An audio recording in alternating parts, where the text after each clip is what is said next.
आज सुनिए आंवला नवमी की कथा।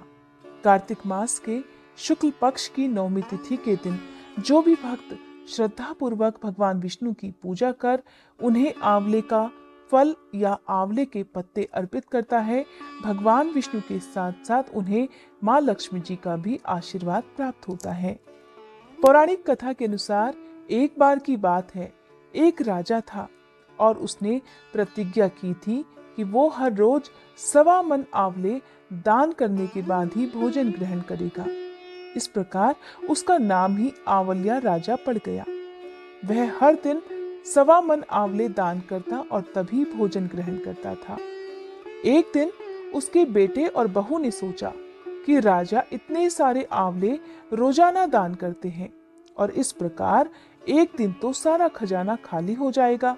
इसलिए एक दिन अवसर पाकर बेटे ने राजा से कहा कि उन्हें इस तरह से दान देना बंद कर देना चाहिए।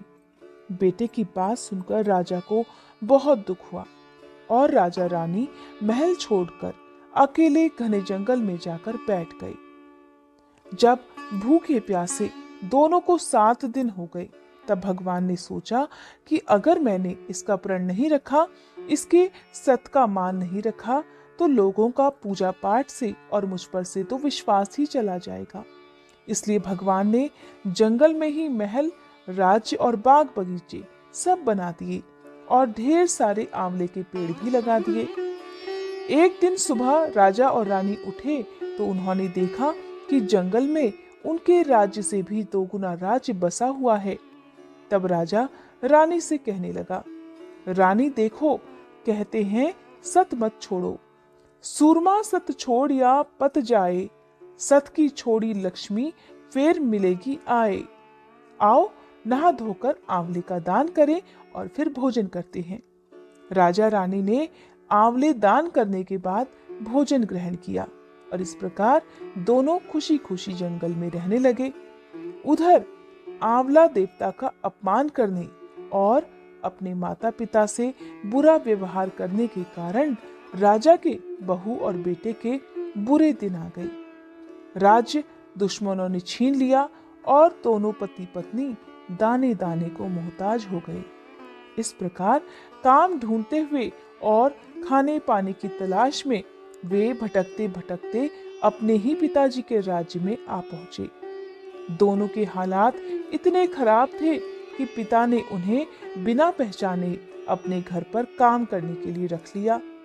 बेटा बहू सपने में भी ये नहीं सोच सकते थे कि उनके माता पिता इतने बड़े राज्य के मालिक भी हो सकते हैं। सो उन्होंने भी अपने माता पिता को नहीं पहचाना। एक दिन बहू ने अपनी सास के बालों की चोटी बनाते समय उनकी पीठ पर एक मस्सा देख लिया। ये सब देखकर और सोचकर उसे रोना आने लगा कि ऐसा मस्सा तो मेरी सास के भी था और हमने उन्हें ये सोचकर आंवला दान करने से रोका था कि हमारा धन नष्ट हो जाएगा, लेकिन हुआ इसका उल्टा। हमने उन्हें दान करने से रोका और इसके बदले ही हमारा धन नष्ट हो गया। आज पता नहीं हमारे सास ससुर कहाँ होंगे, जाने कहाँ भटक रहे होंगे। ये सब बातें सोचकर बहू को रोना आ गया और आंसू टपक टपक कर सास की पीठ पर गिरने लगे। रानी ने तुरंत पलट कर देखा और पूछा, अरे तू क्यों रो रही है? तब उसने बताया कि माँ जी, आपकी पीठ जैसा मस्सा तो मेरी सासू माँ की पीठ पर भी था। हमने उन्हें आंवले दान करने से मना कर दिया था, इसलिए वे नाराज होकर और दुखी होकर घर छोड़कर कहीं चले गए। बहू ने जब ये बात बताई तब रानी ने उन्हें तुरंत पहचान लिया, सारा हाल पूछा और अपना हाल भी बता दिया। अपने बेटे और बहू को भी समझाया कि दान करने से धन कम नहीं होता बल्कि बढ़ता ही बढ़ता है। अब बेटा बहू भी बड़े सुख से राजा और रानी के साथ ही रहने लगे।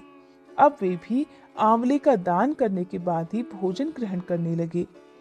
इस प्रकार भगवान की कृपा से उन दोनों के पास भी अथाह धन संपत्ति हो गई और धीरे धीरे सारी प्रजा भी उन्हें बहुत प्रेम करने लगी। हे भगवान, जैसे आपने राजा और रानी के विश्वास की लाज रखी, वैसे ही लाज सबके विश्वास की रखना। इस कथा को कहने और सुनने वाले सभी के परिवार में सुख बनाए रखना।